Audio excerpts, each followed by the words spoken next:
வணக்கம். இது காலை நேர பிரதான செய்தி அறிக்கை. விரிவான செய்திகளுக்கு செல்ல முன்னதாக முதலில் தலைப்புச் செய்திகள். தையிட்டி விகாரை பிரச்சினைக்கு தீர்வு தரவே நயினாதீவு விகாராதிபதியை நேரில் சென்று பார்வையிட்ட ஜனாதிபதி. அடுத்த 36 மணித்தியாலங்களில் நாட்டில் நிகழும் வானிலை மாற்றம். மீண்டும் இனவாதம் தலை தூக்க ஒருபோதும் இடமளிக்க மாட்டோம், யாழில் அனுர சபதம். கல்வி சீர்திருத்தம் குறித்து ஹரணியின் திட்டவட்டமான அறிவிப்பு. மட்டக்களப்பில் மதுபான சாலை முகாமையாளரை தாக்கியவரில் ஒருவர் கைது, இருவர் தலைமறைவு. இலங்கையில் வேலையின்மை விகிதம் அதிகரிப்பு, நடுவீதிகள் நிற்கும் இளைஞர்கள் மற்றும் யுவதிகள். கைது செய்யப்பட்ட இளைஞன் மர்ம மரணம், நீதிக்காக நீதிமன்றம் படியேறிய தாய். நாட்டை விட்டு வெளியேறும் யூலி சங், பாச்சோறு உண்டு கொண்டாடிய கம்பன் பில. நான் போயிட்டு வாரேன், தமிழ் மக்களை நெகிழ்ச்சிப்படுத்திய ஜனாதிபதி.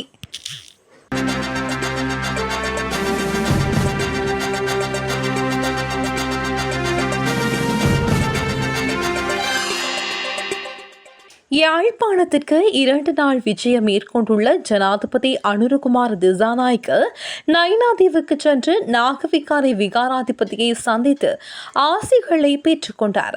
ஜனாதிபதி தன்னிடம் நேரில் வரவில்லை என அண்மையில் நயினாதீவு நாகவிகாரை விகாராதிபதி அதிருப்தி தெரிவித்திருந்த நிலையில் நேற்றைய தினம் ஜனாதிபதி விகாராதிபதியை சந்தித்து ஆசிகளை பெற்றுள்ளார். அதேவேளை தையிட்டி விகாரை பொறுப்பை தன்னிடம் தந்தால் விகாரை அமைத்துள்ள சுமார் 1.2 ஏக்கர் தனியார் காணிகளுக்கு மாற்றீடாக தையிட்டி விகாரைக்கு சொந்தமான காணிகளில் மாற்று காணிகளை வழங்கி தையிட்டி விகாரை பிரச்சினைக்கு தீர்வு வழங்க தயார் என அண்மையில் ஊடகங்களுக்கு கருத்து தெரிவித்திருந்தார். தையிட்டி பகுதிக்கு நேரில் சென்று பாதிக்கப்பட்ட காணி உரிமையாளர்களை நேரில் சந்தித்தும் நயினாதீவு விகாராதிபதி கருத்துக்களை தெரிவித்திருந்தமை குறிப்பிடத்தக்கது. அடுத்த 36 மணித்தியாலங்களில் நாட்டின் பெரும்பாலான பிரதேசங்களில் வறண்ட வானிலை நிலவக்கூடும் என வளிமண்டலவியல் திணைக்களம் தெரிவித்துள்ளது. காலை வேளையில் நுவரெலியா மாவட்டத்தின் சில இடங்களில் உறைபனி ஏற்படுவதற்கான சாத்தியம் காணப்படுவதாக அந்த அறிவிப்பில் குறிப்பிடப்பட்டுள்ளது. அத்துடன் மேல் சப்ரகமுக, மத்திய, வடமேல், வடமத்திய மற்றும் ஊவா மாகாணங்களிலும் காலி மற்றும் மாத்தறை மாவட்டங்களிலும் அதிகாலை வேளையில் பனிமூட்டமான நிலை காணப்படக்கூடியதாக இருக்கும் என்று வளிமண்டலவியல் திணைக்களம் மேலும் குறிப்பிட்டுள்ளது. இலங்கையில் மீண்டும் இனவாதத்தை தூண்டுவதற்கு சிலர் முற்படுவதற்கு இடமளிக்க மாட்டோம். இனவாதம் நிச்சயம் தோற்கடிக்கப்படும் என ஜனாதிபதி அனுரகுமார் திசாநாயக்க தெரிவித்துள்ளார். யாழ்ப்பாணம் சாவகச்சேரி மீசாலையில் நேற்று இடம்பெற்ற நிகழ்வில் கலந்து கொண்டு உரையாற்றும் போதே அவர் இவ்வாறு குறிப்பிட்டுள்ளார். வடக்கு மற்றும் கிழக்கு மாகாணங்களில் போரினால் பாதிக்கப்பட்டு வீடுகளின்றி தவிக்கும் 2500 குடும்பங்களுக்கான வீடுகளை நிர்மாணிக்கும் விசேட வேலை திட்டம் உத்தியோகபூர்வமாக ஆரம்பித்து வைக்கப்பட்டுள்ளது. அவர் மேலும் உரையாற்றுகையில், போரின் போது வடக்கில் பல வீடுகள் சேதமடைந்தன. இவ்வாறு சேதமடைந்த வீடுகள் இன்னும் முழுமையாக மீள் அமைக்கப்படவில்லை. போர்க்காலத்திலும் இடம்பெயர்ந்து பலர் வாழ்ந்தனர். தற்பொழுது இடம்பெயர்ந்து வாழ வேண்டிய நிலை உருவாகியுள்ளது. தமக்கென வீடொன்று இன்மையே இதற்கு பிரதானமான காரணமாகும். எனவே போரினால் இடம்பெயர்ந்த மக்கள் எதிர்நோக்கும் வீடியின்மை பிரச்சினைக்கு எமது ஆட்சியின் கீழ் தீர்வு காணப்படும். மீது நம்பிக்கை வைத்தே வடக்கு மக்கள் வாக்களித்தார்கள். அந்த நம்பிக்கையை சிதைக்கும் வகையில் நாம் செயல்பட மாட்டோம். ஏனெனில் இது மக்களுக்கான அரசாங்கம் ஆகும். இதேவேளை இனவாதம் என்பது இந்த நாட்டுக்கு அழிவை தந்துள்ளது. இதன் மூலம் எவ்வித நன்மையும் கிட்டவில்லை என்று அவர் தெரிவித்துள்ளார். யாழ்ப்பாணம் வேலணைக்கு ஜனாதிபதி அனுரகுமார திசாநாயக்க வருகை தந்தமை மக்களின் துன்பங்களை விரைவில் நீக்கும் என்பதற்கான அறிகுறியாக பார்க்கப்படுகிறது என கடத்தொழில் அமைச்சர் ராமலிங்கம் சந்திரசேகரன் தெரிவித்துள்ளார். நேற்று முன்தினம் வேலணை பகுதியில் உள்ள முருகன் ஆலயத்தில் இடம்பெற்ற தேசிய பொங்கல் நிகழ்வில் கலந்து கொண்டு உரையாற்றும் போதே அவர் இவ்வாறு தெரிவித்துள்ளார். யாழில் தீவக பகுதிகளில் ஒன்றான வேலணையில் வாழும் மக்கள் பல்வேறு பிரச்சினைகளுக்கு முகம் கொடுத்து வருகிறார்கள். எமது ஆட்சியில் தீவக அபிவிருத்தியிலும் அதிமுக்கிய கவனம் செலுத்தப்பட்டு பல்வேறு அபிவிருத்தி திட்டங்கள் இடம்பெற்று வருகின்றது. கடந்த ஆட்சிகளைப் போல் அல்லாது நாட்டினுடைய மூலை முடுக்குகளில் உள்ள கிராமங்களை தேடி எமது அரசாங்கத்தின் அபிவிருத்திகள் மேற்கொள்ளப்பட்டு வருகின்றது. அவ்வாறான ஒரு அபிவிருத்தி திட்டத்தில் வேலணையில் சர்வதேச கிரிக்கெட் மைதானத்தை அமைப்பதற்காக அண்மையில் ஜனாதிபதி அடிக்கல் நாட்டியிருந்தார். கிரிக்கெட் மைதானத்தை வேலணையில் அமைப்பதன் மூலம் வேலணை என்ற பெயரை சர்வதேசம் வரை அறிய செய்தவர் வேறு யாருமல்ல, எமது நாட்டின் தலைவர் அனுரகுமார் திசாநாயக்க தான். எமது அரசாங்கத்தை பற்றி பலர் கேலி செய்தார்கள். அரசாங்க அதிகாரிகள் எம்மோடு ஒத்துழைக்க மாட்டார்கள், ஆட்சி நடத்துவது கடினம் என்றார்கள். நாட்டின் அண்மையில் ஏற்பட்ட வெள்ள அனர்த்தத்தின் போது விமர்சனங்கள் அனைத்தையும் சிதறடிக்கும் வகையில் அரசு அதிகாரிகள் இரவு பகலாக எம்மோடு இணைந்து அனர்த்தத்தை வெற்றி கொள்வதற்கு அரும்பாடுபட்டார்கள். ஆகவே எமது அரசாங்கம் மக்களுக்கான அரசாங்கம், திருடர்களுக்கான அரசாங்கம் கிடையாது.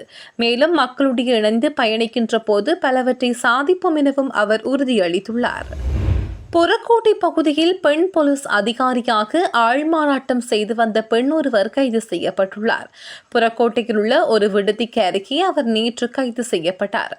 கொழும்பு மத்திய குற்றப்பிரிவு அதிகாரிகளினால் குறித்த பெண் கைது செய்யப்பட்டுள்ளதாக தெரிவிக்கப்படுகிறது. சந்தேக நபர் போலியான போலீஸ் சீருடை அணிந்திருந்ததாகவும் மர ஆயுதத்தை ஒத்த கைத்துப்பாக்கியை தன்வசம் வைத்திருந்ததாகவும் போலீஸ் விசாரணையில் கண்டுபிடிக்கப்பட்டுள்ளது. தனது பதவிக்காலத்தை நிறைவு செய்வதற்காக அமெரிக்கா செல்ல தயாராகிவரும் இலங்கைக்கான அமெரிக்க தூதுவர் ஜோலி சங்கின் வெளியிடத்தை உதய கம்பன்பில பகிரங்கமாக கொண்டாடியுள்ளார். முன்னாள் அமைச்சர் உதய கம்பன்பில ஜோலி சங்கின் வெளியிடத்தை பால் சோறு உண்டு வெளிப்படையாக கொண்டாடினார். நேற்று இடம்பெற்ற ஊடகவியலாளர் சந்திப்பில் யூலிசங் இலங்கைக்கு 4 ஆண்டுகளாக ஒரு சாபக்கேடாக இருந்ததாகவும் அவரது விலகலை கொண்டாட நாடு முழுவதும் பட்டாசுகள் வெடித்து தம்புருக்கள் இசைக்கப்பட வேண்டும் என்றும் அவர் கூறினார். இதற்கிடையே இலங்கை தூதர் யூலிசங் நேற்று எதிர்க்கட்சித் தலைவர் சஜித் பிரேமதாசவை சந்தித்துள்ளார். இந்த சந்திப்பின் போது பல விடயங்கள் குறித்து விவாதிக்கப்பட்டதாக தெரிவிக்கப்படுகிறது. யாழ்ப்பாணம் வருகை தந்துள்ள ஜனாதிபதி பலாலி ஆண்டனிபுரம் வீதி வழியாக நேற்றைய தினம் வெள்ளிக்கிழமை காலை நடைபயிற்சி மேற்கொண்டார். இதுவரையில் பாதுகாப்பு படையின்றி எந்த ஜனாதிபதியும் செய்யாத ஒரு காரியத்தை ஜனாதிபதி அனுரகுமார் திசாநாயக்க செய்துள்ளார். இதனை பார்த்த பொதுமக்கள் அனைவரும் வியப்படைந்துள்ளார்கள். Good morning sir. Good morning sir. Okay thank you sir.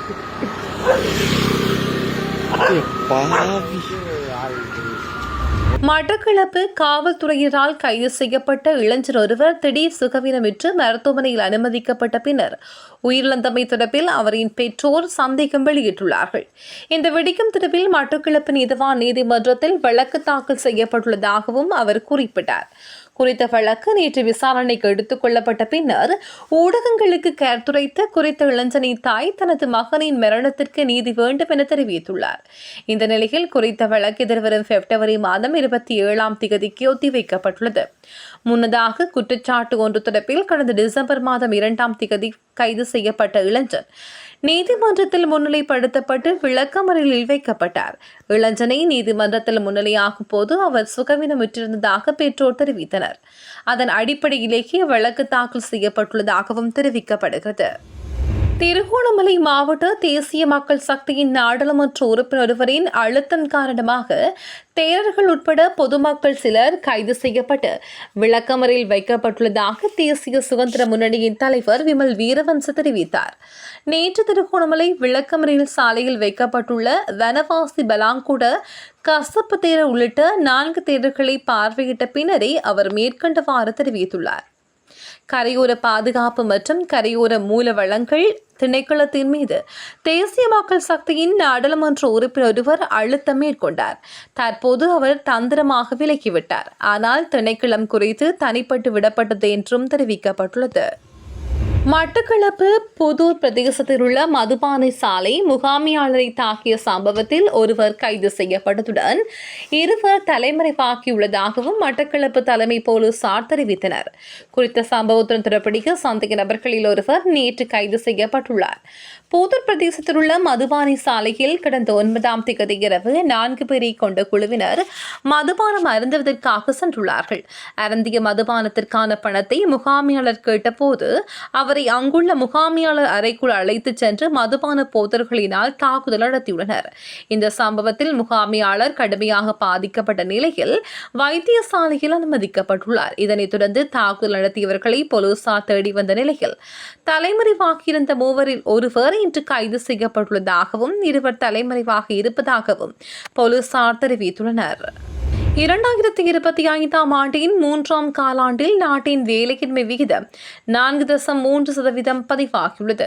கடந்த 2024ஆம் ஆண்டின் இதே கால பகுதியில் 4.2% பதிவாகியதாக கொடிசன மதிப்பீடு மற்றும் புள்ளி விவரவியல் திணைக்களம் தெரிவித்துள்ளது. இது கடந்த 2024ஆம் ஆண்டின் 2ஆம் காலாண்டில் 3.8% இருந்ததை விட 0.5% அதிகம் எனவும் குறிப்பிடப்பட்டுள்ளது. அத்துடன் கடந்த ஆண்டின் 3ஆம் காலாண்டில் பெண்களின் வேலையின்மை ஆண்கள் வேலையின்மையை விட 2 மடங்கு அதிகம் எனவும் சுட்டிக்காட்டப்பட்டுள்ளது. நாட்டிற்கு தேவையான முன்னேறிய சமூக குடிமக்களை உருவாக்குவதை நோக்கமாக கொண்டு கல்வி முறை ஒருபோதும் நிறுத்தப்படாது என்று பிரதமர் ஹரணி அமரசூரிய தெரிவித்தார். வரவிருக்கும் கல்வி சீர்திருத்தங்கள் குறித்து ஸ்லாபம் கல்வி வலய அதிகாரிகளுக்கு விளக்கம் அளிக்கும் நிகழ்வில் கலந்து கொண்ட போதே பிரதமர் இவ்வாறு கூறினார். அரசாங்கம் இந்த நாட்டை கைப்பற்றிய போது மாற்றத்தக்க மாற்றம் செய்யப்பட வேண்டிய முக்கிய துறைகளில் ஒன்றாக கல்வித்துறை குறிவைக்கப்பட்டது என்றும் அவர் கூறினார். இத்தகைய சமூக மாற்றம் சிறுபான்மையினரிடமிருந்து எதிர்ப்பை சந்திக்க நேரிடும் என்றாலும் புதிய கல்வி சீர்திருத்தம் குழந்தை பாதுகாப்பு கொள்கை கட்டமைப்புக்குள் செயல்படுத்தப்படும் என்று ஹரணி அமரசூரிய வலியுறுத்தினார். பிள்ளைகளை கண்டறிந்து தீர்க்கும் புதிய கல்வி முறையில் குழந்தைகளுக்கு தொழில்நுட்பத்தை அறிமுகப்படுத்துவது குழந்தை பாதுகாப்பு கொள்கைகளை பாதுகாக்கும் ஒரு சட்ட கட்டமைப்புக்குள் செய்யப்பட வேண்டும். இந்த கல்வி சீர்திருத்தங்கள் மூலம்தான் தொழிற்கல்விக்கான மிகப்பெரிய வரவு செலவு ஒதுக்கீடு கிடைத்துள்ளது. பாடசாலைகளுக்கு இடையே நிலவும் டிஜிட்டல் சமத்துவமின்மை மற்றும் உள்கட்டமைப்பு சிக்கல்களை நீக்குவதற்கு தொடர்புடைய திட்டங்கள் தற்போது செயல்படுத்தப்பட்டு வருகின்றன. 6ஆம் வகுப்பு கல்வி சீர்திருத்தங்கள் தற்காலிகமாக நிறுத்தி வைக்கப்பட்டதால் அநீதி இழைக்கப்பட்ட மாணவர்களுக்கு விரைவாக நீதி வழங்கப்படுவதை உறுதி செய்ய நடவடிக்கை எடுக்கப்படும் என்று பிரதமர் கூறினார். இதுபோன்ற செய்திகளை தெரிந்து கொள்ள யாழ் டிவி நியூஸ் சேனலை சப்ஸ்கிரைப் செய்து அருகே இருக்கிற பெல் பட்டனையும் கிளிக் செய்து கொள்ளுங்க. மேலும் இதுபோன்ற செய்திகளை உடனுக்குடன் தெரிந்து கொள்ள யாழ்டிவி.com எனும் இணையதளத்தின் வாயிலாக எங்களோடு இணைந்து கொள்ளுங்கள்.